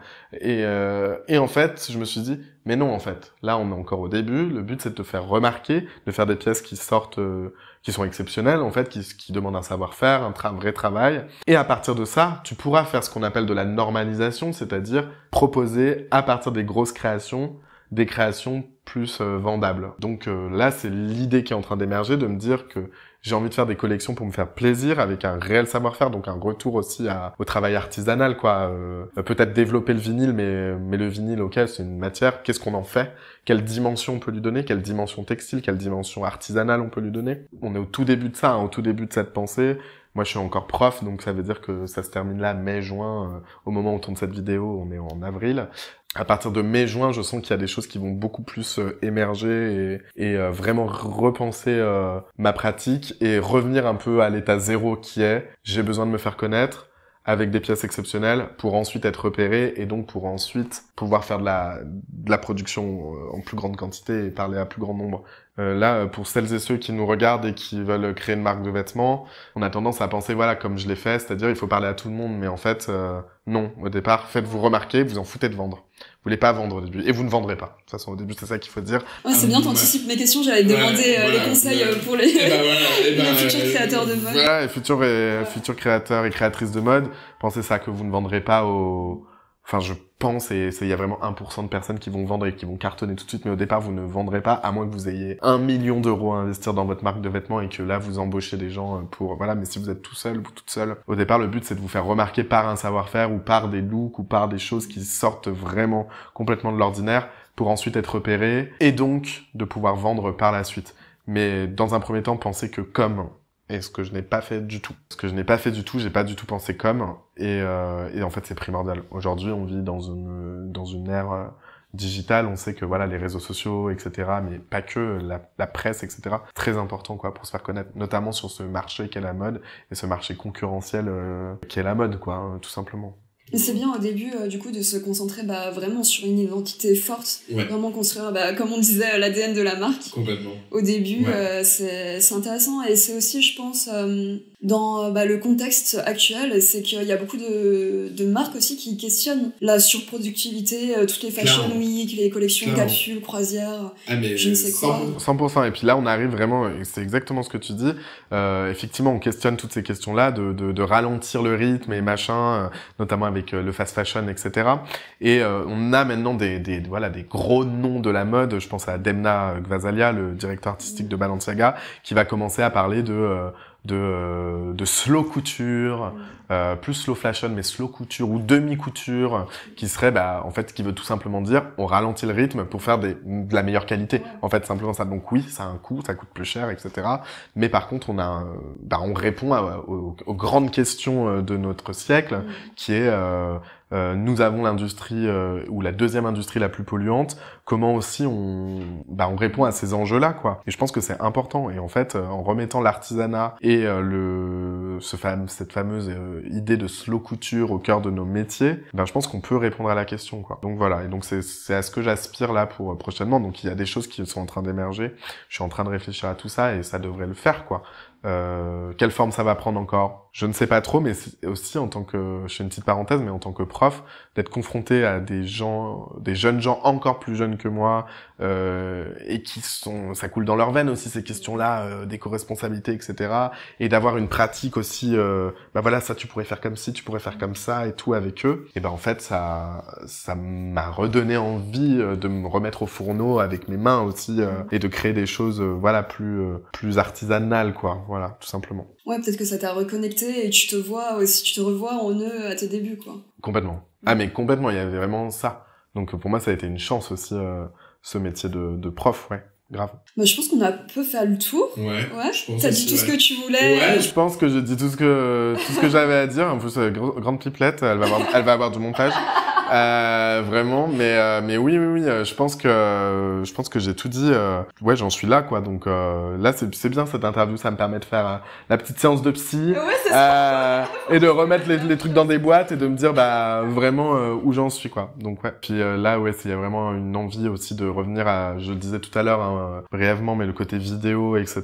C'est aussi un art qui m'intéresse beaucoup et donc penser à Nikto, est-ce que c'est peut-être pas qu'un projet visuel finalement, est-ce que ça reste un projet de mode? J'ai volonté que ça reste un projet de mode et de vêtements, ça c'est clair, mais en même temps ça peut être tentaculaire et prendre plusieurs formes en fait.